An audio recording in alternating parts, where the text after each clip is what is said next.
Umamin po ang misis ko na 9/10 ang libog niya. Pero simula nagsama kami, hindi ko po naramdaman yun.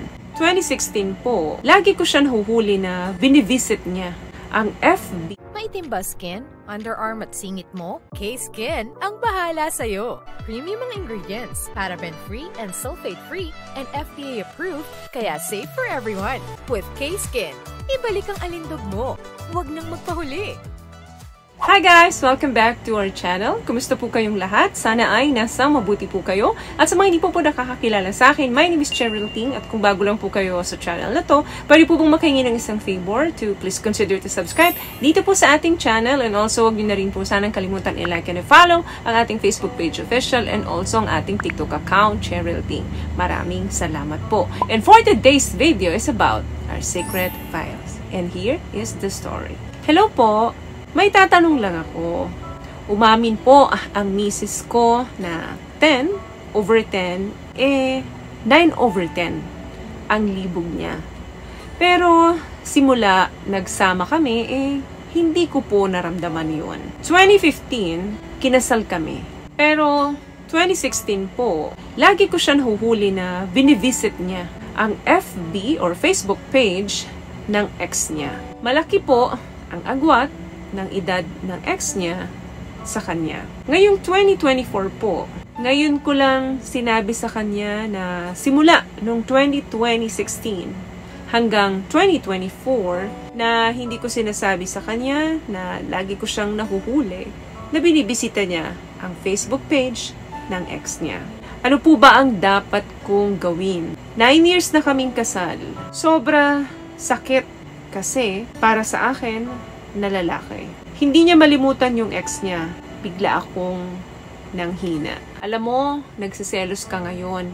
Naguguluhan ka. Lahat yan ay valid. Ang emosyon na nararamdaman mo ngayon ay natural lamang na maramdaman mo. Matagal mo na itong tinago na naguguluhan ang isip mo. Kaya sigurado ako na malalim na rin yung tampo mo at sakit na nararamdaman mo. Doon sa mga nadidiscover mo sa kanya na madalas niyang binibisita ang Facebook page ng kanyang ex-boyfriend.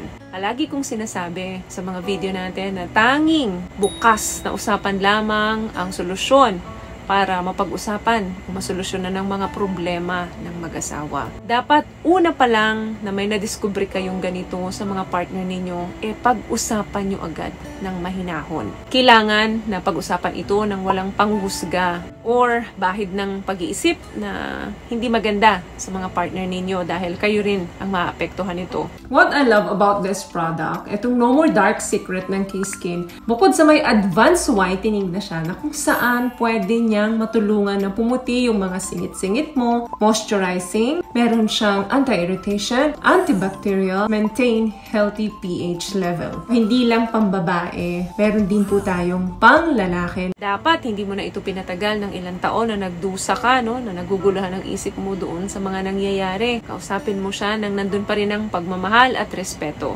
Walang sigawan o anuman. Kailangan kondisyonin mo ang sarili mo na hindi ka magagalit para makuha mo ang sagot na gusto mong malaman.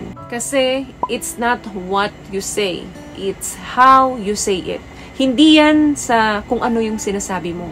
Iyan kung paano mo sasabihin yung mga gusto mong sabihin sa kanya. So, kailangan na malumanay ka kapag kinausap mo na siya. Dahil walang sino man ang makakapagbigay solusyon dito sa problema mo, kundi kayo lamang. Ipaalam mo sa kanya na hindi ka komportable, hindi ka masaya sa tuwing nakikita mo na binibisita niya ang Facebook page ng ex niya. Kahit naman siguro sino, kahit ako, nakita ko na yung partner ko binibisita palagi ang Facebook page ng ex niya o kahit sino mang babae, no? Magtatanong ako sa isip ko kung ano yung purpose ng pagbisita niya dito. Pero kung ako tatanungin ko talaga siya actual kung bakit madalas kong nakikita na binibisita niya. Sa pamamagitan ng usapang maayos, lahat yan matatapos. Lahat yan maaayos. Mas laliman mo pa ang pakikipag-communicate sa kanya para makuha mo yung sagot na totoo magmula sa kanya. Importante na maging honest ka sa nararamdaman mo. So, always communicate effectively. Maliit na problema, lumalaki yan kapag hindi na pag-uusapan. Kasi kapag hindi tayo nakikipag-communicate ng maayos sa mga partner natin, nagkakaroon tayo ng mga illusion. Nagkakaroon tayo ng overthinking na nagli-lead sa anxiety or minsan mauwi pa yan sa depression. Maraming problema ang masusolusyonan sa pagsasama ng mag-asawa kapag laging bukas ang communication ninyo sa isa't isa.